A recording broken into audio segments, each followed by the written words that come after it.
If you like National Treasure, Indiana Jones, or the Ocean's films, you might want to check out the Netflix series Bandidos.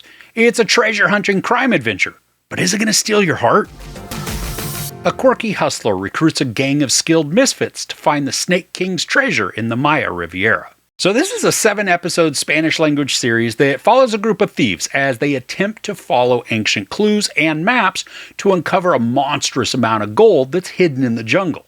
The thieves can be somewhat grating at times, but on the whole, they each have some charming qualities that make them fun to watch and easy to root for. The team is made up of Miguel, Lily, Wilson, Ariel, Citlali, and Octavio, and they also have run-ins with a detective named Inez.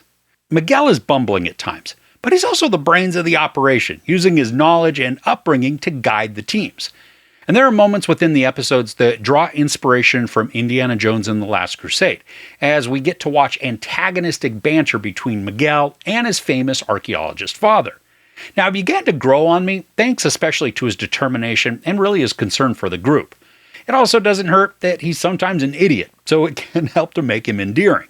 And even though we don't get tons of background development on the rest of the team, we do get small flashbacks or sequences of dialogue that help to inform their motivations. I mean, they're all quirky, each with certain skills that help to round out the team. One's an excellent thief, one's a talented hacker, another is extremely athletic, and then one, old and retired.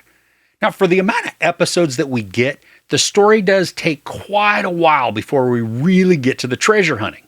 There are some schemes and heists that are mildly fun, but for a series that is centered around finding a treasure, the actual quest requires patience until it arrives. And even then, it's resolved very quickly. Now, I was hoping for a lot of traipsing through the jungle or exploring caves and ruins, but we get a couple of extremely quick underwater sequences that don't hold suspense or even tension. I mean, so many movies have done this way better simply by taking the time to draw out the scenes and then introduce small elements of danger. And that dangerous element could come from human antagonists or even natural obstacles. But outside of something in the water, the lore for this story teases at examining old temples and ancient Mayan cities. There are only minor glimpses of these types of structures, and they're never exploited for the story purpose. I mean, if the show were to focus more on the treasure hunt with the baddies in pursuit, this would begin to deliver more on what it set up. And think of the adventure that could come from any of those scenarios. I mean, all sorts of pitfalls could be encountered in the jungle.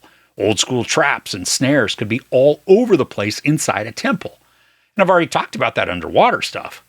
Well, the production decided to stay more in civilization and in controlled environments rather than put the characters into areas that would create more excitement and intrigue. Now, there's a lot of disbelief that needs to be suspended, especially when special effects are at play. When characters are traveling in cars or performing large stunts, the backgrounds are clearly simulated and pretty fake looking. There's also an effect that is shown on a special set of keys that I couldn't figure out if it was just an effect for the benefit of the audience to show the item is special, or if the characters also saw it. I mean, if they did see it, there's no real explanation. So you can either go with it or let it bother you along with all the other small oddities. Now, along with the suspension of disbelief, you'll also need to tolerate a certain level of melodrama or overacting. Lily, for example, has a habit of drawing out forlorn looks that are meant to be either seductive or contemplative, but sometimes they just come across like she's a bit constipated. So the similarities to Indiana Jones films don't end with just the setup between Miguel and his dad. There are direct lines about artifacts or treasures belonging in a museum. This belongs in a museum. And then a scene, it's directly lifted from Temple of Doom, although it does have a different resolution. I mean, the artifact even that they're trying to find is a golden statue, very similar to what Indy grabs at the beginning of Raiders. Now, I didn't necessarily mind that this shared so much with that awesome trilogy, but the lack of ingenuity, it's a little disappointing. There are some complexities within the plot that are meant to add suspense and maybe even dread for Lily specifically, but these are both unnamed and not shown, so it's hard to feel any sort of apprehension from an entity that doesn't ever appear. But even without that complication, the group has to contend with several other antagonists. Now, one is a cane-wielding baddie, one's a museum curator, and then finally a perceptive detective and her wildly inept partner. Most of the setups, they're filled with plot conveniences, allowing the group to be thwarted mid-action without much explanation or logic on how the intruding party got there. But with that said, I was also able to turn off my brain for a while and go with whatever scenario came up, and then try to just enjoy it for the camaraderie and minor mystique that was there. It has worked most of the time, but because the scenarios were similar in execution each time, the repetition did become predictable. So much so that in one of the larger twists, it wasn't a surprise at all. I mean, it was something I expected, and the show, it did not veer from the obvious. Now, despite a lot of simplicities and shortcomings in plot delivery or character production, this can be okay for a casual watch. I mean, don't expect anything on the level of the content that they steal from or copy, like Indiana Jones or National Treasure. I mean, they do treasure hunting magnificently. But this does bring a little bit of action that does add some mild excitement. Also, some engaging relational drama and an interesting plot line. I mean, the character development isn't exceptionally deep, but we're given enough to connect at some level with each major player. Now, special effects, they're wanting. The execution doesn't live up to the potential of the storyline, and then repeated setups become obvious and tiresome.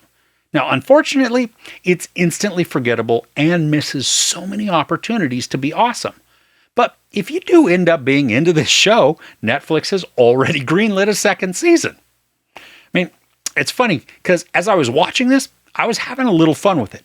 But the more that I thought about it after it ended, there are so many different shortcomings that really add up and then make it hard to ignore that this just isn't a well-crafted show. I mean, the elements are there, but they never fleshed it out effectively. There's sex, a little bit of nudity, a bunch of profanity, and some gnarly violence.